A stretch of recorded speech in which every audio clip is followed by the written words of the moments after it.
अस्सलाम वालेकुम, नमस्ते, सत श्री अकाल। मैं इरशाद और मेरे साथ मौजूद हैं सिमल शेख। अस्सलाम वालेकुम, नमस्ते, सत श्री अकाल। कैसे हैं आप लोग? उम्मीद करती हूँ खैरियत से होंगे, जहाँ होंगे खुश होंगे, मज़े में बढ़िया होंगे। जी दोस्तों, आज फिर हम आपके सामने मौजूद हैं एक नई वीडियो के रिएक्शन के लिए। इससे पहले कि रिएक्शन स्टार्ट करें, बहुत शुक्रिया, आप हमारा चैनल देखते हैं, लाइक करते हैं, सब्सक्राइब करते हैं। आज बहुत ही ज़बरदस्त एक वीडियो है जो कि पाम ऑयल के हवाले से है और बड़ा अच्छी वीडियो है, आपको इन्फॉर्मेशन मिलेगी। तो चलते हैं पहले वीडियो की जानिब। जी तो दोस्तों चलते हैं वीडियो की जानिब। वीडियो का टाइटल है India 6 state ready for palm oil production. नमस्कार, सलाम, प्रणाम और सुबह के इंडी प्लस न्यूज देख रहे सभी दर्शकों को प्यार भरी सत श्री अकाल। दोस्तों, भारत के पड़ोस में एक देश है चाइना ने कोविड के समय में हमें मेडिकल इक्विपमेंटों के जो रेट बढ़ा कर दिए थे, उन रेटों के कारण भारत ने अपने देश में मेडिकल उपकरणों का उत्पादन शुरू किया और भारत मेडिकल उत्पादनों में एक आत्मनिर्भर देश बन गया और हमने फिर ये मेडिकल उपकरण पूरी दुनिया में भेजे। भारत ने उस समय देखा कि हमारे देश के अंदर आवश्यकता होती है तो हम आविष्कार कर देते हैं और आविष्कार से ना सिर्फ अपने देश की जरूरत पूरी करते हैं, दुनिया की जरूरत पूरी करते हैं। लेकिन जो गलती चाइना ने कोविड के समय में की थी ना, वही गलती आज इंडोनेशिया जैसा देश कर रहा है। गूगल मैप पर आप देख रहे हो, ये टापुओं का देश है इंडोनेशिया ने भारत का 2,90,000 टन का जो पाम ऑयल की शिपमेंट है इस महीने की, वो रोक दी है क्योंकि उसने ऑयल एक्सपोर्ट पर बैन लगा दिया है। अब आप कहोगे ये बैन क्यों लगाया गया है? दोस्तों, इंडोनेशिया की पॉपुलेशन है 27 करोड़ की। 27 करोड़ की आबादी में 20 करोड़ मुसलमान रहते हैं और मुसलमानों का एक त्योहार ईद है जो आने वाला है। इस त्योहार के ऊपर रेट मार्केट के अंदर ना बढ़े, इस कारण से इंडोनेशिया ने एक्सपोर्ट के ऊपर बैन लगा दिया है। लेकिन इस बैन से दुनिया को क्या असर पड़ेगा इंडोनेशिया का, इसकी तरफ जरा सा भी ध्यान नहीं है। चलो, इंडोनेशिया ने आज अपनी मार्केट के लिए, ईद के लिए, अपने रेट के लिए आज ये एक्सपोर्ट पर बैन लगा दिया है। लेकिन एक समय वो भी आएगा जब इंडोनेशिया भारत के आगे हाथ जोड़ेगा कि भैया पाम ऑयल ले लो, लेकिन भारत की सरकार पाम ऑयल नहीं लेगी। भारत अपनी जरूरत का लगभग आधा 4 मिलियन टन के हिसाब से इंडोनेशिया से पाम ऑयल इंपोर्ट करता है। लेकिन अब भारत पाम ऑयल के मामले में आत्मनिर्भर बनने के लिए कमर कस चुका है। सबसे पहले भारत ने इस मौजूदा क्राइसिस से निपटने के लिए एक कदम उठाया है और ब्राजील से सोयाबीन ऑयल की शिपमेंट की मंजूरी दे दी है। और भी ज्यादा सोयाबीन ऑयल, पहले हमने जो बुकिंग करवा रखी थी वो तो ठीक है, लेकिन और भी ज्यादा सोयाबीन ऑयल हम ब्राजील से अब इंपोर्ट करने वाले हैं इस महीने के लिए, क्योंकि पाम ऑयल की ये जो एक कारण क्राइसिस खड़ा हुआ है। लेकिन दोस्तों, इस इंपोर्ट के बावजूद भी जो मार्केट के अंदर कीमतें हैं कंट्रोल नहीं होने वाली है, क्योंकि पाम ऑयल एक बहुत बड़ी संख्या में वहां से आता था और पाम ऑयल का कोई एक सब्स्टिट्यूट ऑयल नहीं है। खाने पीने में तो चल सकता है, लेकिन जो कॉस्मेटिक्स की चीजें हैं, डिटर्जेंट है, फूड प्रोडक्ट है, बायोफ्यूल है, शैम्पू है, सोप है, नूडल है, बिस्कुट है, चॉकलेट है, इन चीजों में थोड़ी ये डालेंगे। यही कारण है कि कीमतें तो बढ़ेंगी, लेकिन एक महीने तो भारत को परेशान होना ही होगा। लेकिन अब भारत आत्मनिर्भर कैसे बनेगा, बहुत से भारतीयों के मन में सवाल होगा। सारे सवालों को आज क्लियर कर देगी इंडी प्लस न्यूज की टीम। दोस्तों, आपको याद होगा मलेशिया में आए थे एक महातीर मोहम्मद जो पाकिस्तान की भाषा बोलते थे और भारत मलेशिया से भी दूसरे नंबर पर सबसे ज्यादा पाम ऑयल खरीदता है। लेकिन उस समय मलेशिया के महातीर मोहम्मद के रवैये के कारण भारत ने अपने देश के अंदर पाम ऑयल की खेती को बढ़ावा देने की बातें बोली थी। भारत ने अब तक, दोस्तों गूगल मैप पर नजर डाल ही रहे हो, ये आंध्र प्रदेश है, ये तेलंगाना है और यहाँ पर ये है तमिलनाडु, यहाँ पर पाम ऑयल की खेती होती है जी। और अब भारत की सरकार कह रही है कि ये जो आप देख रहे हो ना, मिजोरम, और ये है असम और ये है अरुणाचल प्रदेश, ये 3 ऐसी जगहें हैं जहां पर पाम ऑयल की खेती अब होगी।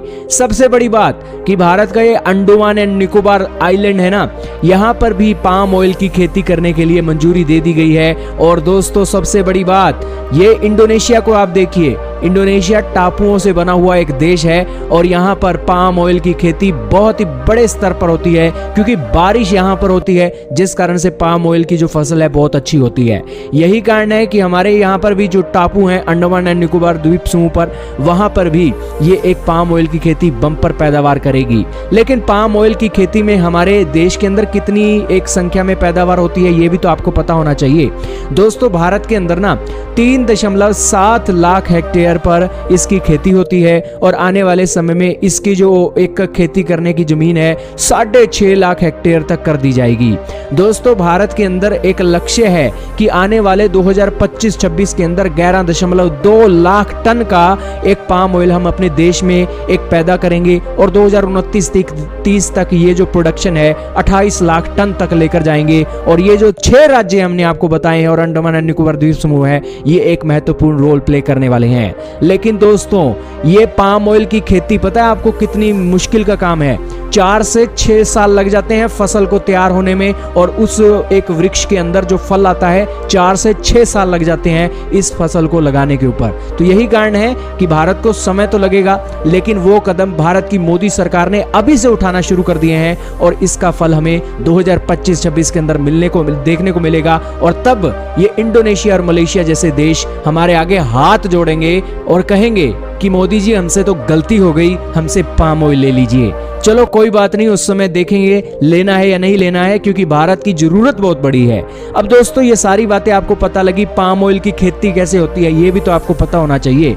दोस्तों, 1 हेक्टेयर में अगर पाम ऑयल के पेड़ लगाए जाते हैं ना तो 4 टन का तेल निकलता है। एक फसल 4 से 6 साल में तैयार होती है और इस फसल को तैयार करने के लिए अगर तो बारिश वहां पर होती है तो बहुत जबरदस्त मौसम है। भारत के ये जो एक असम है, अरुणाचल प्रदेश है, मिजोरम है, यहाँ पर बारिश तो वैसे ही बहुत होती है और यहाँ पर फसल की पैदावार बम्पर होगी। अंडमान एंड निकोबार द्वीप समूह में भी बारिश बहुत होती है, यहाँ पर भी फसल की पैदावार बम्पर होगी। और दोस्तों, सबसे बड़ी बात बताएं आपको क्या है? एक बड़ी बात यह है कि यहाँ पर अरुणाचल प्रदेश, असम और मिजोरम में एक प्रॉब्लम क्रिएट हो सकती है कि जब ये पाम ऑयल का फल होता है ना, इसको अगर तोड़ते हैं तो 24 घंटे के अंदर इसे प्रोसेस करना होता है। अगर आप प्रोसेस नहीं करते हो तो पाम ऑयल के जो एक तेल है उसमें एक खराबी देखने को मिलेगी। अब यहाँ पर एक पूर्वांचल के देश है, यहाँ पर कनेक्टिविटी को और ज्यादा मजबूत किया जा रहा है और प्रोसेसिंग प्लांट खोले जा रहे हैं ताकि फसल की पैदावार अच्छी हो और अच्छी होने के साथ साथ उसके ऊपर कमाई भी अच्छी हो। दोस्तों, एक बार अगर पेड़ लग जाता है ना तो किसानों को 30 साल तक देखने की जरूरत नहीं है। 30 साल तक उनके परिवार के खाने के लिए ये पाम ऑयल आपको कमाई करके देगा। सबसे बढ़िया पैदावार ये एक होने वाली है। दोस्तों, एक बार मेहनत की, 3-4 से 6 साल में फल देने लग गया और फिर ये 30 साल तक कमाई देने वाला है और कमाई का सौदा होने वाला है। और देखिए तो सही, आप जितनी भी जरूरी चीजें यूज करते हो ना नॉर्मल लाइफ में, उनमें आधी से भी ज्यादा चीजों के अंदर पाम ऑयल डलता है। कोई थोड़ी क्वांटिटी में डलता है, कोई ज्यादा क्वांटिटी में डलता है, यानी कि पाम ऑयल की जरूरत कभी खत्म नहीं होने वाली है और भारत सबसे बड़ा इंपोर्टर है पाम ऑयल का, एक ये देखा जा रहा है। अब दोस्तों, ये सारी बातें आपको पता लगी, क्या कहना चाहोगे दोस्तों इस रिपोर्ट के बारे में? कमेंट सेक्शन में जरूर बताइएगा। इस वीडियो में सिर्फ इतना ही। बहुत ही जबरदस्त वीडियो। पाम ऑयल का मसला भी हल हो गया और क्या चाहिए। यानी कि इंडोनेशिया ने, अभी मैंने लास्ट में ये एक वीडियो की थी, उसमें इन्होंने, इंडोनेशिया ने जो है ना शिपमेंट जो है रोक दी थी इंडिया की, और बड़ा तकलीफ अमल था। काफ़ी सारी टॉकिंग हुई कि भाई आप किसी तरीके से भी जो है हमें इस दफ़ा तो दो। अचानक से इतना बड़ा फैसला कैसे कर लिया? तो अचानक से फैसला करने की वजह ये थी कि आगे कमिंग ईद आ रही है और फिर ये इन्होंने अपने रेट बढ़ाने, यानी कि अपने पैसे को डबल करना है। तो थोड़े दिन रोक के जब वो लोग परेशान होंगे कि भाई हमें चाहिए, तो जब एक चीज़ शार्ट कर देते हैं मार्केट से, तो फिर लाजिमत है जब नहीं मिलती तो जो जिन लोगों की रिक्वायरमेंट होती है कि यार हमें चाहिए, तो ये पाम ऑयल जो है ना, पता नहीं कहाँ किन चीज़ों में, कॉस्मेटिक्स में भी यूज़ होता है। तो सिमल ये है कि जब वो चीज़ शार्ट होगी तो लाजिमत है कि बंदा 1 रुपये की चीज़ 2 रुपये की ख़रीदने को आमादा हो जाएगा। तो अब इन्होंने ये पॉलिसी की है कि भाई हम इसको शार्ट करते हैं, अभी एक्सपोर्ट हम पूरी बंद कर देते हैं वर्ल्ड वाइड, और जब ऑर्डर आएंगे उनके पास तो वो पैसे जो डबल करके बेचेंगे कि भाई हमारे पास वसाइल नहीं थे और महंगाई बहुत हो गई है, इसलिए हमने जो है इसके रेट बढ़ा दिए, या कोई पैकिंग का कोई सिस्टम बना देंगे, भाई हमने पैकिंग चेंज कर दी है। तो इस तरह करके जो है ना ये अपने पैसे डबल करना चाह रहे हैं। तो इसके अगेंस्ट में सोयाबीन का ऑर्डर दे दिया है इंडिया ने कि भाई हमें जो सोयाबीन दे दे कि हम आप वहाँ से जो है ना पहले भी परचेज़ करते थे, अभी भी, तो वो आ जाएगा इनके पास। तो लेकिन मोदी जी तो लाजिमत है, एक बहुत ज़्यादा जो है समझदार है कि उन्होंने जो है ना उनके पास वसाइल ज़्यादा हैं, पैसे की कमी नहीं है और जगहें बहुत ज़्यादा हैं। अभी हमने वो इंडोबार की जो है ना एक वीडियो की थी, जहाँ वो जो आइलैंड था जहाँ पर जो समंदर दिखाया गया, सी साइड, तो वहाँ पर जो है ना बारिश ज़्यादा होती है, तो वहाँ उन्होंने कहा कि भाई हम यहाँ काश्त कर लेंगे, और 3-4 और भी नाम बताया, उसमें भी वहाँ अपनी जो है काश्त स्टार्ट हो जाएगी। लेकिन ये तकलीफ दे अमल ये भी है कि ये जो पौधा जब काफ़ी लगता है time तो लेते 6 साल लग जाते हैं और बड़ी मेहनत वाला काम है। बिल्कुल। और जब एक दफ़ा लग जाएगा तो फिर 30 साल की छुट्टी है। बिल्कुल। तो लेकिन आप ये देखें कि अभी उन्होंने कहा कि हम जो है ना आपको पाम ऑयल नहीं देंगे, लेकिन अगेंस्ट में आप ये देखो चंद ही दिनों में उन्होंने फैसला कर लिया कि भाई अगर नहीं दे रहे तो कोई बात नहीं, हम उनसे क्यों मांगें, हमारी अपनी ज़मीनें, अपना सब कुछ है, हर चीज़ हम कर सकते हैं, तो क्यों नहीं करें। फ़ौरन के फ़ौरन जर्नी ये होती है। ये माना इतनी प्राइम मिनिस्टर के अहदे पे बैठ के फौरी के फौरी जो डिसीजन लेना, मुल्क की बका के लिए, मुल्क के जो है फ़ायदे के लिए उन्होंने फ़ौरन के फ़ौरन जो है ना एक फ़ैसला ले लिया कि भाई हम जो है ख़ुद अपना बनाएंगे। तो आने वाले टाइम में जो है ना ये दुनिया को जो है बेचेंगे, वो हाथ जोड़ेंगे कि इंडिया को बोलेंगे तेल ले लो तेल ले लो, ये लोग फिर पता नहीं लेंगे या नहीं। तो ये चीज़ है कि इंडिया जो है इन चीज़ों में भी बहुत आगे है कि भाई चाइना ने बोला कि हम आपको जो है इक्विपमेंट जो है ना 1 रुपये के 2 रुपये का देंगे, यानी कि ज़्यादा महंगा देंगे, तो अगेंस्ट में उन्होंने अपनी बना लिया। तो जब पैसा हो और ज़मीन हो और वर्कर हो और आइडियाज़ हो तो फिर तो सारी चीज़ें बन जाती हैं। तो मोदी जी के इतने बड़े बड़े कारनामे, और आप ये देखें कि इनके होते हुए हर चीज़ जो है ना फौरी के फौरी जो है ना हल हो जाती है। जब पैसे होते हैं ना तो बंदे को कोई फिक्र नहीं होती कि अगर आप कहीं जा रहे हैं और अचानक से कोई प्रॉब्लम भी आ जाती है तो पैसे खर्च करो, और कहते हैं ना कि पैसा फेंक तो तमाशा देख वाला काम है कि भाई इन्होंने फौरी के फौरी जो है पैसे